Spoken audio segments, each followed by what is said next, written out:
think that one we are making ice cream for our family.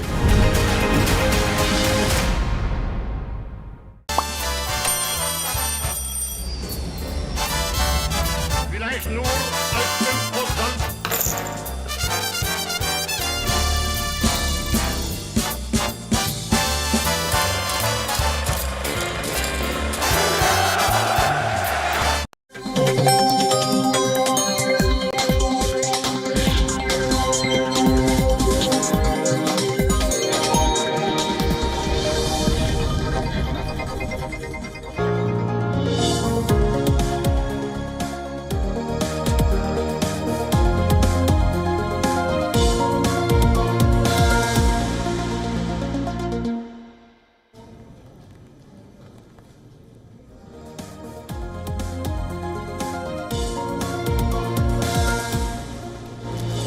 Hello and welcome. You're watching WION World is One. I'm Bhairavi Singh. Let's get started with the top stories at this hour.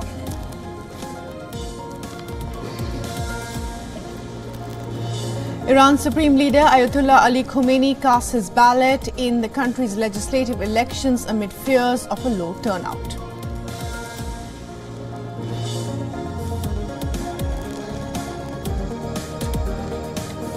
Russia's Sergei Lavrov lands in Turkey to meet Erdogan as the latter seeks to revive the Russian-Ukraine peace talks and ways to ensure safe navigation in the Black Sea.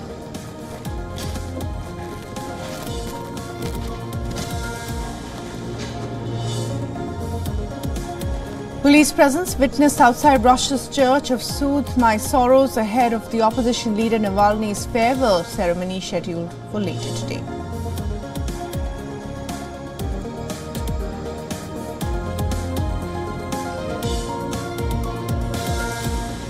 South Korean police raid the offices of the Korean Medical Association as the government contends with a doctor strike that has led to chaos in hospitals.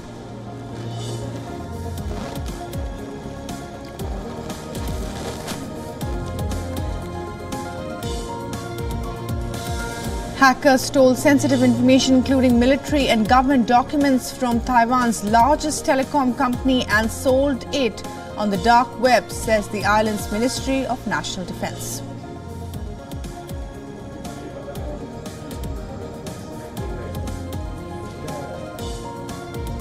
Alex de Minaur ends a 10-match losing streak against Stefanos Tsitsipas. Defending champion comes back from a set down to beat the Greek to reach the semi-finals of the Mexican Open.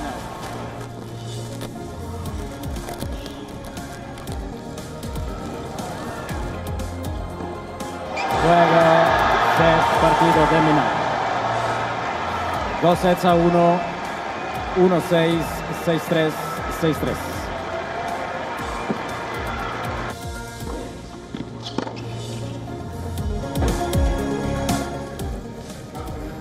First up, and some breaking news coming in. At least 5 people are injured in an explosion at a cafe in Bengaluru, in the capital of Karnataka in India. And the police are trying to ascertain the cause of the blast. All 5 are seriously injured and have been taken to a hospital.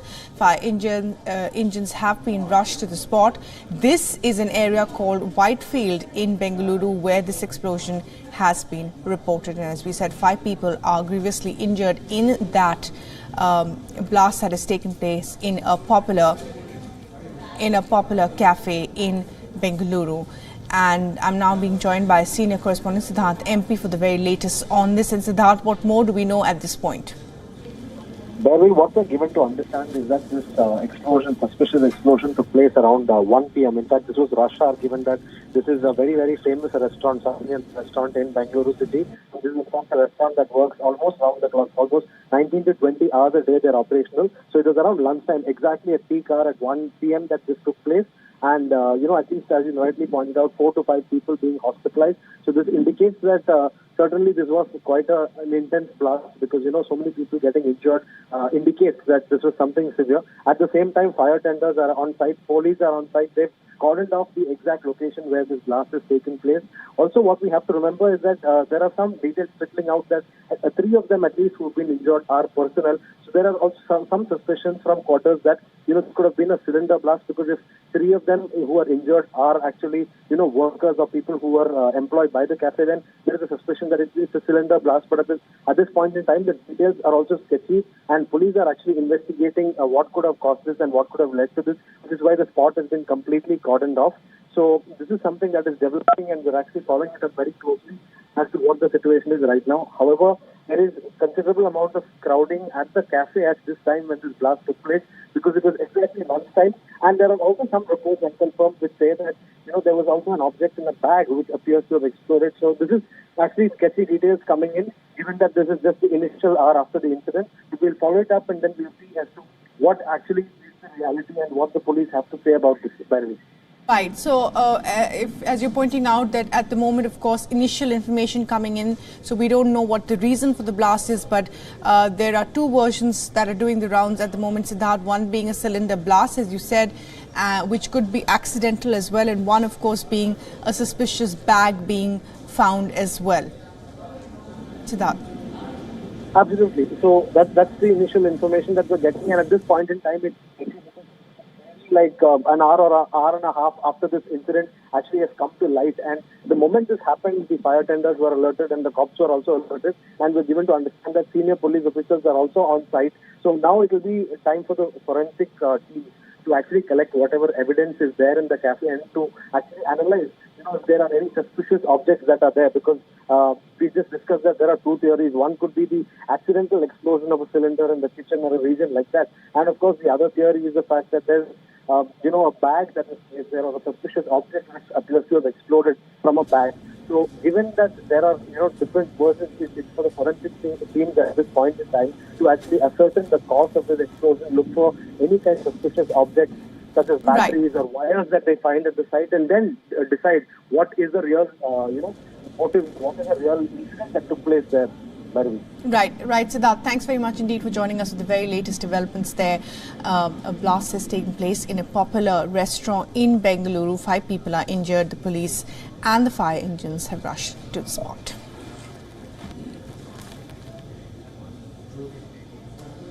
In other news now, and when Rishi Sunak entered Downing Street as Prime Minister in 2022, he promised a government of integrity, professionalism and accountability at every level. However, the UK Prime Minister's record on integrity and accountability is under increasing scrutiny. Sunak is in the eye of a storm for accepting a private jet ride from an alleged fraudster. Sunak's acceptance of a private jet trip funded by entrepreneur Akhil Tripathi for travel to Conservative conferences has sparked controversy, and Tripathi is facing a civil fraud case related to his startup Signifier Medical Technologies that had previously made significant donations to the Conservative Party. Now, the opposition is voicing concerns about the influence of money on political access and the party's vetting process for donors. And as per the Times, Sunak has accepted over $126,000 worth of private jets and chopper rides from donors since taking office, mainly to travel to party events. The most contentious are flights worth more than $48,000 taken by Sunak and aids to Conservative conferences in Wales and Scotland in April last year. Now, the journey was paid for by Akhil Tripathi, a medical devices entrepreneur, as we said, who is being sued by investors for alleged fraud. Tripathi's donated flight was initially recorded under his name. It was attributed to a business called Bolton Medical Consultants and later changed back to Tripathi again. This firm only has one director, Richard Kent, who, according to one of the party's acquaintances, is an old friend of the entrepreneur. Akhil Tripathi made a fortune from an anti-snoring device. However, he fell out with his fellow directors later.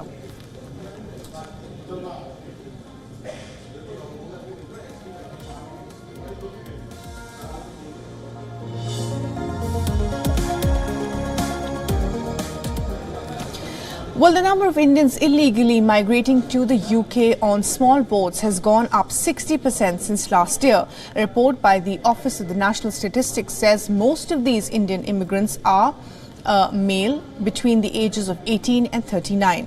The report recorded the illegal entrance into the UK for the year 2023. It says Indian nationals are the 9th largest group among the illegal immigrants. It adds that these people pay around £100 to smugglers in France to undertake the journey.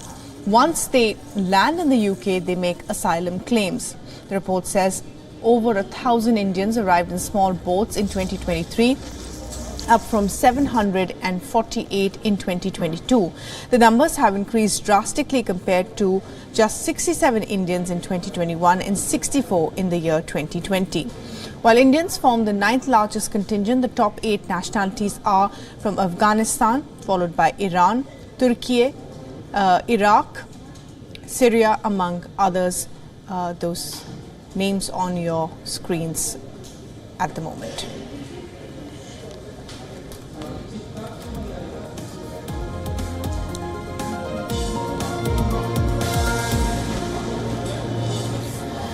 And well, a left-wing UK politician has registered a landslide win in a parliamentary by-election on a platform promising to advocate for Gaza.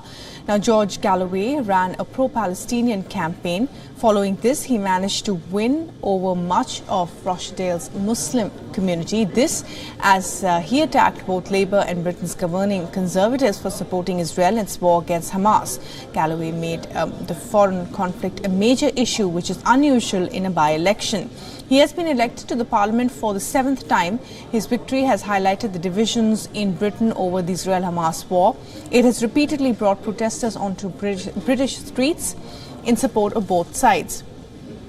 Now, in his victory speech, Galloway said, and I quote here, Keir Starmer, this is for Gaza. He went on to say, you have paid and you will pay a high price for the role that you have played in enabling, encouraging and covering for the catastrophe presently going on in occupied Palestine in the Gaza Strip. Galloway has won 12,335 votes in comparison to David Tully, who was second placed with over 6,000 votes. Azhar Ali, the former Labour candidate, came fourth. This after he was recorded discussing conspiracy theories about Israel and the opposition party, therefore pulled its support from him. The turnout at the election was low, with just 39.7%. Interestingly, this would be the first time Galloway's left-wing Workers' Party of Britain has been represented in Parliament.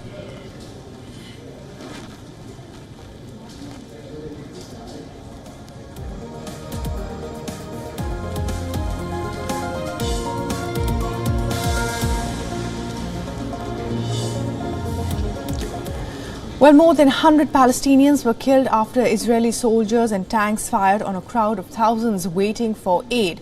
Israel said that its forces fired at the crowd after aid trucks were stormed. A convoy of 30 lorries carrying Egyptian aid was making its way north along the humanitarian corridor when it was surrounded by civilians, with people climbing onto the trucks. Find out what really happened in our next report. Gaza health authorities said more than 100 Palestinians were fatally shot by Israeli forces as they waited for an aid delivery on Thursday. In this graphic video obtained by Reuters, Gazans can be seen carrying the injured and the bodies of the dead on donkey carts. The White House called the reports a serious incident. We mourn the loss of innocent life and recognise the dire humanitarian situation in Gaza, where innocent Palestinians are just trying to feed their families, a White House National Security Council statement said. The largest single loss of civilian lives in weeks in Gaza came as the overall death toll passed 30,000 people in nearly 5 months of conflict, according to Palestinian health officials.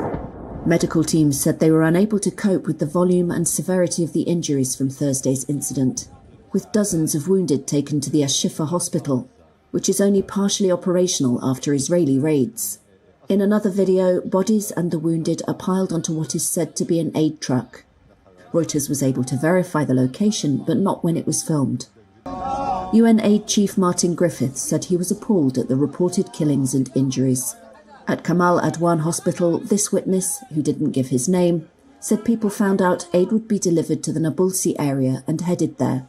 Then, at 5 minutes to 4, we were surprised by Israeli tanks that came out and opened fire on people randomly and directly. Immediately afterward, all we found were martyrs, the injured and the wounded, scattered on the ground in a chaotic and horrifying manner. This is my brother who went to bring food for his children. He was injured, trying to get a living. Aid deliveries to northern Gaza have been rare and chaotic, passing through more active military zones, to an area where the UN says many people are starving. Israel has challenged the reported death toll in Thursday's incident. Its military released this video it said showed people crowding round aid trucks. A military official said dozens were injured or killed by being trampled or run over. He said some of the people who rushed the convoy approached Israeli forces, including a tank, which then opened fire. US President Joe Biden, asked if he thought the incident would complicate truce talks taking place in Qatar, said, "I know it will." Hamas warned in a statement those efforts, which are aimed at securing a ceasefire and hostage release, could now be jeopardized. The war in Gaza began when Hamas sent fighters into Israel on October 7th, killing around 1,200 people and seizing 253 hostages, according to Israeli tallies. The Office of Palestinian President Mahmoud Abbas said he, quote, condemned the ugly massacre conducted by the Israeli occupation army this morning. Well, the White House has announced that the U.S. is launching an investigation into whether Chinese smart cars are a national security risk. President Joe Biden has instructed the Commerce Department to investigate foreign-made software in cars, especially from China, over espionage concerns. This move aims to prevent potential risks posed by Chinese technology present in connected cars. Connected or smart cars are vehicles that can communicate with other systems outside of the car. The investigation could lead to new regulations safeguarding against the deployment of sophisticated technology in vehicles for tracking and collecting personal data. Officials worry that features like cameras and sensors that assist the driver could be exploited for surveillance by foreign adversaries.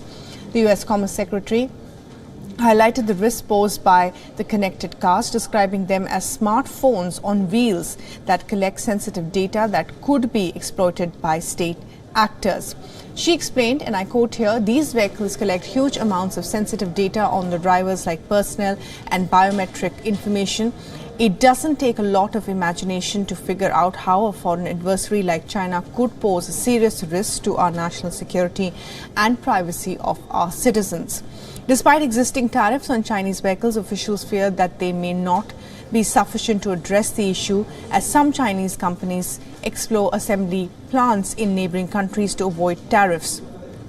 The Biden administration's plans include gathering insights from the auto industry and the public to assess and mitigate risks associated with technology in vehicles, particularly from China. This investigation is the first action taken under executive orders issued by President Biden to protect domestic information and communication technology.